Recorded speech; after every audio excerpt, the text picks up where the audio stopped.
Let's turn our attention to KZN now, where the town of Ladysmith in KwaZulu-Natal has been flooded following torrential rain over the past week. Overnight, the Kliprivier, this is a river close to the town, it burst its banks and caused further localized flooding. More than 30 people had to be evacuated from their homes and workplaces this morning as disaster management teams continue to work around the clock.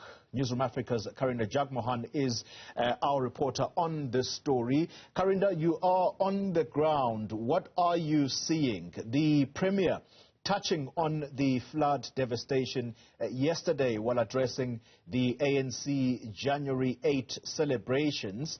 Talk to us about what you are seeing from your end.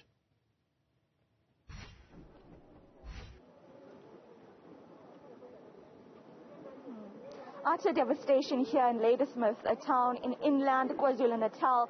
My colleague Spongiseni Nkubandi behind the camera showing you how the main roads within Ladysmith, the town, have been completely flooded. You can see here where the water is, and this is just the start of the flooding. When you go towards the center, you'll see some people actually walking through now trying to cross this particular street.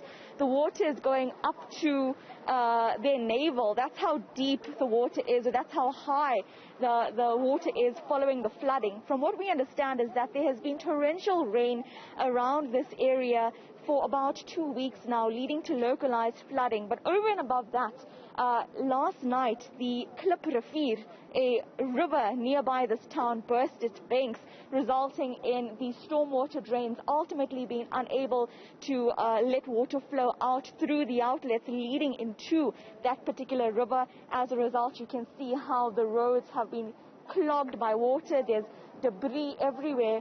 And one of the biggest issues is that people can't cross from this side of Ladysmith into the other side where there's basically other suburbs. You can see by the bridge, people are waiting to come across. There are 2 boats currently that are being handled by some emergency service operators that are trying to assist to evacuate people firstly from their shops. You can see they can barely open their garage doors of the shops. And also to try and transport people back to safety. Some of the residents are actually waiting for these boats to come. And let's speak to some of them. They basically, you can see behind us, taxis have been parked off, trying to figure out whether or not they're going to be able to cross. And at this point, they say it's too dangerous. Early on, we saw a family trying to cross here, and the water was, very, very high. So this is some of the issues that the residents have been facing. The flooding has been going on for the past week. I know Princess Shezi was telling us earlier about this. Ma'am, thank you for speaking to us. You're waiting with your groceries to cross this bridge. Tell me, when did this flooding start? How long has this town been like this? Actually, the flood started on Wednesday, right? On Wednesday we had floods, but it dried up on Wednesday night. Thursday we managed to come and clean our shops. We worked Friday. Saturday we were opened our shops. Then around 9 a.m. the flood started in Leroy Street. That was Saturday. Around 2 we closed our shop because we saw the water was rising up. We went home. In the night, Saturday, the water was dried up until Sunday morning. We had no water. It started again yesterday around 11, but the way it is rising, it's rising at least minute after minute. Yeah. That's the way it is rising. Up to now, it's reaching like around my breast part. I can't even manage to go. I'm staying here in Queen Street by that building, ShopRite building upstairs. So we cannot even manage to try to risk our life to go inside. But there are some people who are trying to help us with their boats. They take us from that flat over across the water to buy the food. We got no electricity. It tripped off last night. We slept in the darkness. Up to now, there's no electricity by our place.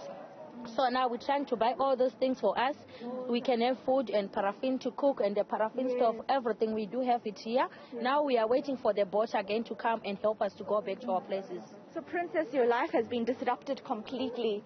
Yes, ma'am. Yeah. Tell me, how are the houses in this area? Have houses been damaged? Have people been hurt? Hey, there is a lot of people that their lives are in danger because there are some people in the street called Fobo Street while we are checking, because I'm staying on top on the first floor.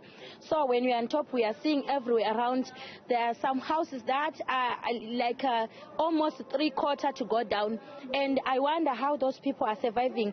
And there's a rank in Forbes Street. There's some cars that are all down. It's covered throughout all. There's no anything. You can see that there was a car. All the cars are under. Even the garage is opposite my place. The water is halfway on the engines. I don't know how they're going to make it. And quickly, is anyone helping you, private citizens or members of the government? Any help come yet? At the meantime, it's only that boat. I'm not sure which department is that. I just heard that it's SAPS, but I'm not sure if it's that. They just are giving us the boat to take us. Whoever want to go at their makayas, their homes, they are going. But we have to stay and see what's going on, because we have to come to work.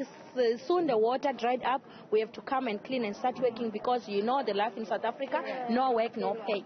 Princess Shezi, thank you so much for speaking to us. There you see this woman here waiting to cross this. She says the only help they're receiving right now is from SAPS, that is providing a boat to cross over to the other side where there are more suburbs right now. And in the meantime, they don't even know when they're going to be able to return to work and are waiting now. Many of them have gotten some emergency groceries. We hear that homes as well as other assets have been damaged. And over the course of the day, we're actually going to visit some of these areas to find out what's happening on the ground. We understand that there's, of course, severe weather storm warnings as well continuing. In fact, on Wednesday, there's an 80% chance of rain, more severe storms as well. So residents are really fearful. And as of recently, we've heard a request by the Premier of KwaZulu-Natal to declare KwaZulu-Natal a state of disaster in order to try and find these emergency funds. More than 3 billion rand is needed to repair the damaged infrastructure, not just here, but across the province, where similar disasters have happened following the severe storms, bouts of storms we've seen since December, and of course over January we've seen really the worst of it. Sure. What a disaster there. Karinda Jagmohan live for us in the town of Ladysmith. We'll keep touching base with Karinda Jagmohan.